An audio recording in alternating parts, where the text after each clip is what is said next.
بسم الله الرحمن الرحيم وإلى ثمود أخاهم صالحا قال يا قوم اعبدوا الله ما لكم من إله غيره قد جاءتكم بينة من ربكم هذه ناقة الله لكم آية فذروها تأكل في أرض الله ولا تمسوها بسوء فيأخذكم عذاب أليم واذكروا إذ جعلكم خلفاء من بعد عاد وبوأكم في الأرض تتخذون من سهولها قصورا وتنحتون الجبال بيوتا واذكروا آلاء الله ولا تعثوا في الأرض مفسدين قال الملأ الذين استكبروا من قومه للذين استضعفوا لمن آمن منهم أتعلمون أن صالحا مرسل من ربه قالوا إنا بما أرسل به مؤمنون قال الذين استكبروا إنا بالذي آمنتم به كافرون عكروا ناقة وعتوا عن أمر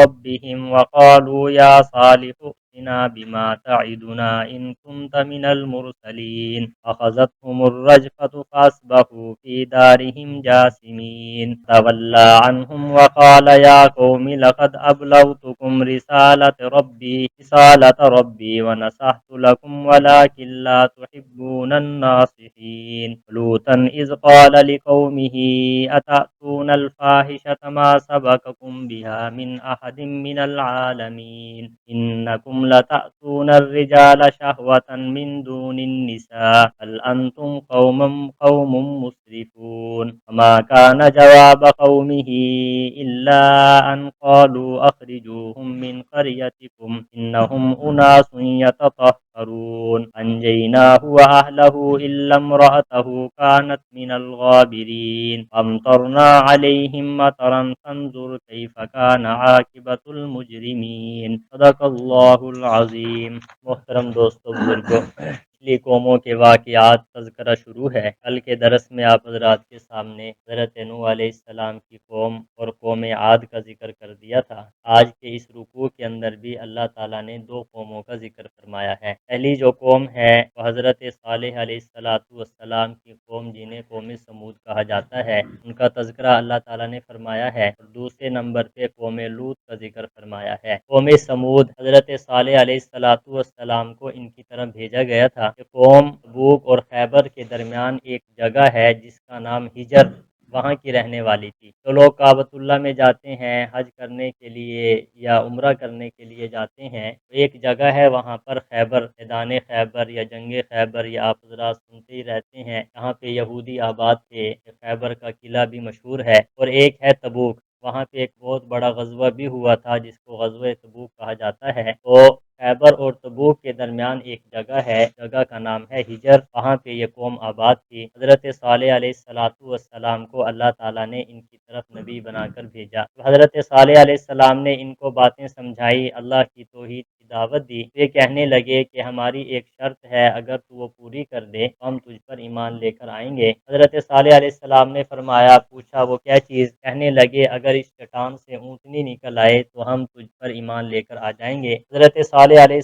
السلام نے اللہ رب العزت کے حکم سے اس چٹان کی طرف اشارہ فرمایا اس چٹان سے ایک اونٹنی پیدا ہو گئی جس کو ناقۃ اللہ، اللہ کی اونٹنی کہا جاتا ہے۔ حضرت صالح علیہ السلام نے جب یہ معجزہ حضرت صالح علیہ السلام کا ظاہر ہوا، پھر یہ لوگ پھر بھی ایمان لے کر نہیں آئے، بلکہ وہی اپنی ہٹ درمی پر قائم رہے۔ اللہ رب العزت کے طرف سے عذاب نازل ہوا۔ اللہ تعالیٰ نے ان آیات مبارکہ کے اندر اس کو ذکر فرمایا ہے۔ ارشاد فرمایا وَإِلَىٰ ثَمُودَ أَخَاهُمْ صَالِحًا، اور بھیجا ہم نے سمود کی طرف ان کے بھائی صالح کو۔ صالح یہ اللہ کے نبی ہیں، اور بھائی اس لیے کہا گیا ہے کہ حضرت صالح علیہ السلام انہی کی برادری میں سے تھے، اس لیے اللہ رب العزت نے صالح کو بھائی کہا ہے۔ بھیجا ہم نے سمود کی طرف ان کے بھائی صالح کو۔ قال یا قوم اعبدوا اللہ، حضرت صالح علیہ السلام نے فرمایا اے میری قوم اللہ کی عبادت کرو، ما لکم من الہ غیرہ، اللہ کے علاوہ کوئی معبود نہیں۔ تمام انبیاء کرام علیہم السلام نے توحید کی دعوت دی ہے۔ اتنے انبیاء کرام علیہم السلام آئے، ان کا جو بنیادی جو مرکز تھا وہ عقیدہ توحید تھا۔ تمام عقائد کی بنیاد تین عقائد پر ہے۔ پہلے نمبر پہ عقیدہ توحید، دوسرے نمبر پہ عقیدہ رسالت، اور تیسرے نمبر پہ عقیدہ آخرت۔ تو حضرت صالح علیہ السلام نے فرمایا اللہ کی عبادت کرو، اللہ کے علاوہ کوئی بھی معبود نہیں ہے۔ قد جاءتکم بینۃ من ربکم، تحقیق آ گئی تمہارے پاس واضح دلیل تمہارے رب کی طرف سے، ھذہ ناقۃ اللہ، یہ اللہ کی اونٹنی ہے۔ یہ بات آپ حضرات کے ذہن میں ہونی چاہیے، اللہ تعالیٰ نے جتنے انبیاء کرام علیہ السلام بھیجے ہیں، تمام انبیاء کرام علیہ السلام کو معجزات ضرور عطا فرمائے ہیں۔ معجزہ جو ہے یہ نبی کے نبوت کی دلیل ہوا کرتا ہے۔ دیکھنے والے یہ بات سمجھیں کہ کوئی تو ایسی طاقتور ذات ہے جو ایسا کام ہم نہیں کر سکتے اور وہ نبی کر رہا ہے، یہ اس کو معجزہ کہا جاتا ہے۔ اللہ نے تمام انبیاء کو معجزات عطا فرمائے۔ حضرت صالح علیہ السلام نے فرمایا جب یہ تمہارے پاس دلیل آ گئی ہے، یعنی یہ اونٹنی دلیل ہے میرے نبوت کی، تم اب ایمان لے کر آ جاؤ۔ علماء نے لکھا ہے کہ وہ جو اونٹنی تھی اللہ رب العزت نے اس کو بے پناہ صلاحیتوں سے نوازا تھا، اور بعض مفسرین نے یہ بھی فرمایا ہے کہ وہ 10 ماہ کی گابن اونٹنی اس پتھر سے نکلی تھی، پھر اس کے بچے کی پیدائش بھی ہوئی۔ ہر حال وہ اونٹنی جہاں بھی جاتی تھی سبزہ کھا جایا کرتی تھی، اور جس وہاں پہ ایک چشمہ تھا، کنواں وغیرہ جہاں سے اور بھی جانور پانی پیا کرتے تھے، وہ اونٹنی جب پانی پینے کے لیے جاتی تو سارا چشمہ خالی ہو جایا کرتا۔ تو ایک اسی طریقے سے عورت تھی، مفسرین نے لکھا ہے اس کی بہت ساری بھیڑ بکریاں اور یہ چیزیں موجود تھی، اس نے 9 وہاں پہ بدماش قسم کے نوجوان تھے، نے ان کی طرف پیغام بھیجا کہ اگر تم اس اونٹنی کا کام تمام کر دو گے تو جو میری لڑکیاں ہیں جس مرضی کے ساتھ چاہو نکاح کر لو۔ تو انہوں نے پھر حضرت صالح علیہ السلام کی اونٹنی کو قتل کر دیا۔ اس کا ذکر آخری سپارے کے اندر بھی آتا ہے، ناقۃ اللہ وصفیہا کا ذکر آخری پارے کے اندر بھی اللہ تعالیٰ نے فرمایا ہے۔ بہرحال جب اونٹنی کو قتل کر دیا گیا، پھر اللہ کی طرف سے عذاب آیا، اسی چیز کو ذکر کیا گیا ہے، ھذہ ناقۃ اللہ، یہ اللہ کی اونٹنی ہے، لکم آیۃ فذروھا، تمہارے لیے بطور نشانی کی ہے، چھوڑ دو اس اونٹنی کو، تاکل فی ارض اللہ، پھرے یہ اللہ کی زمین سے کھاتی ہوئی، ولا تمسوھا بسوء، نہ چھو اس کو برائی کے ساتھ، یأخذکم عذاب علیم، پھر پکڑ لے گا تمہیں دردناک عذاب۔ حضرت صالح علیہ السلام فرمانے لگے اس کو کھلی رہنے دو، کوئی بھی اس کو برے ہاتھ کے ساتھ یا برائی کے ساتھ اس کو نہ چھوئے، یعنی مطلب یہ ہے کہ کوئی بھی اس کو نقصان دینے کی کوشش نہ کرے، جو بھی نقصان دے گا پھر اللہ کی طرف سے عذاب آ جائے گا۔ وَاذْكُرُوا إِذْ جَعَلَكُمْ خُلَفَاءَ مِنْ بَعْدِ عَادٍ، یاد کرو جب بنایا اللہ تعالیٰ نے تمہیں خلیفہ عاد کے بعد۔ کل کے درس میں بھی یہ بات ذکر کی جا چکی ہے، قوم عاد کو یہ بات کہی گئی تھی حضرت ہود علیہ السلام نے، کہ اللہ نے نوح کے بعد تمہیں خلیفہ بنایا، اور آج قوم سمود کو بھی یہ بات کہی جا رہی ہے کہ اللہ تعالیٰ نے قوم عاد کے بعد تمہیں خلیفہ بنایا، یعنی احسانات کا تذکرہ انبیاء کرام علیہ السلام نے کیا ہے۔ دیکھو یہ باتیں ہمیں بھی سمجھنی چاہیے کہ آج اللہ تعالیٰ کی زمین پر ہم کچھ دیر کے لیے کچھ چیزوں کے مالک ہیں، اللہ تعالیٰ نے ہمارے آباء و اجداد کے بعد ہمیں اس چیز کا خلیفہ بنایا اور نائب بنایا، یہ اللہ رب العزت کا بہت بڑا احسان ہے۔ فرمایا وَبَوَّأَکُم فِی الْأَرْضِ، اور ٹھکانہ دیا تمہیں زمین میں، تَتَّخِذُونَ مِن سُہُولِہَا، بناتے ہو تم زمین کے نرم حصوں سے، قصوراً محلات، وَتَنْحِتُونَ الْجِبَالَ بُیُوتًا، اور تراشتے ہو تم پہاڑوں کو ازروئے گھروں کے، یعنی یہ احسانات جتلائے جا رہے ہیں، تم زمین پر مکانات بھی بناتے ہو اور پہاڑوں کو تراش تراش کے بھی مکانات بناتے ہو۔ یہ ان لوگوں کی بہت بڑی کاریگری تھی، سخت پہاڑوں کو وہ تراشا کرتے تھے اور اندر رہنے کی جگہ بنا لیا کرتے تھے۔ فرمایا فاذکروا آلاء اللہ، یاد کرو تم اللہ کے احسانات کو، لا تعثوا فی الارض مفسدین، اور زمین میں فساد مچاتے ہوئے نہ پھرو، یعنی اس بات کا ذکر کیا گیا ہے اللہ کی نعمتوں کو یاد کرو، اللہ کے احسانات کو یاد کرو اور زمین میں فساد نہ مچاؤ۔ زمین میں فساد مچانے کا مطلب اللہ کی نافرمانی ہے کہ تم اللہ کی نافرمانی نہ کرو۔ قال الملأ الذین استکبروا، اب یہ جو خطاب تھا یہ کس نے کیا؟ حضرت صالح علیہ السلام نے۔ آگے قوم نے کیا جواب دیا؟ قال الملأ الذین استکبروا من قومہ، کہا ان بڑے لوگوں نے جنہوں نے تکبر کیا تھا اس کی قوم سے، الذین استضعفوا لمن آمن منہم، ان لوگوں کو کہا جو کمزور سمجھے جاتے تھے، یعنی ان لوگوں کو جو ان میں سے ایمان لائے تھے، اتعلمون ان صالحا مرسل من ربہ، کیا تم جانتے ہو کہ صالح بھیجا ہوا ہے اس کے رب کی طرف سے؟ جب حضرت صالح علیہ السلام نے خطاب کر لیا تو قوم کے سرداروں نے غریب غربا سے پوچھا کیا تم حضرت صالح کو نبی مانتے ہو، رسول مانتے ہو؟ قالوا، انہوں نے کہا، انا بما ارسل بہ مؤمنون، ہم تو اس کے رسول ہونے پر ایمان لاتے ہیں، یعنی ہم تو ایمان لے کر آئے ہیں کہ وہ اللہ کی طرف سے کیا ہے، رسول ہے۔ قال الذین استکبروا، کہا ان لوگوں نے جو بڑے بنے ہوئے تھے، ان بالذی آمنتم بہ کافرون، بے شک ہم انکار کرنے والے ہیں اس چیز کا جس پر تم ایمان لائے ہو۔ پہلے غریب غربا سے پوچھا کیا تم صالح کو اللہ کا نبی مانتے ہو؟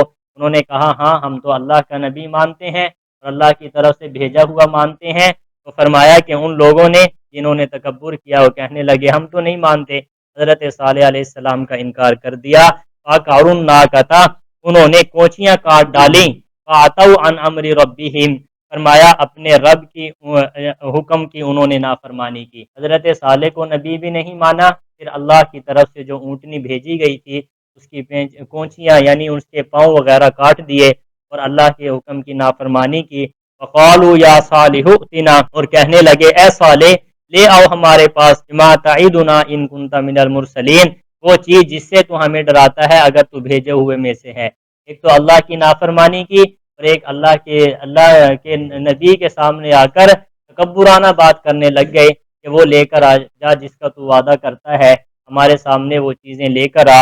فَأَخَذَتْهُمُ الرَّجْفَةُ، پکڑ لیا انہیں زلزلے نے، اللہ کی طرف سے عذاب آیا اور زلزلہ آیا۔ فَأَصْبَحُوا فِي دَارِهِمْ جَاثِمِينَ، بس ہو گئے وہ اپنے گھروں میں منہ کے بل گرے ہوئے۔ جب زلزلہ آتا ہے تو ہر آدمی جو ہے وہ اپنے منہ کے بل گر جاتا ہے۔ فرمایا جب اللہ کی طرف سے عذاب آیا کوئی بھی ان میں سے زندہ نہ رہا۔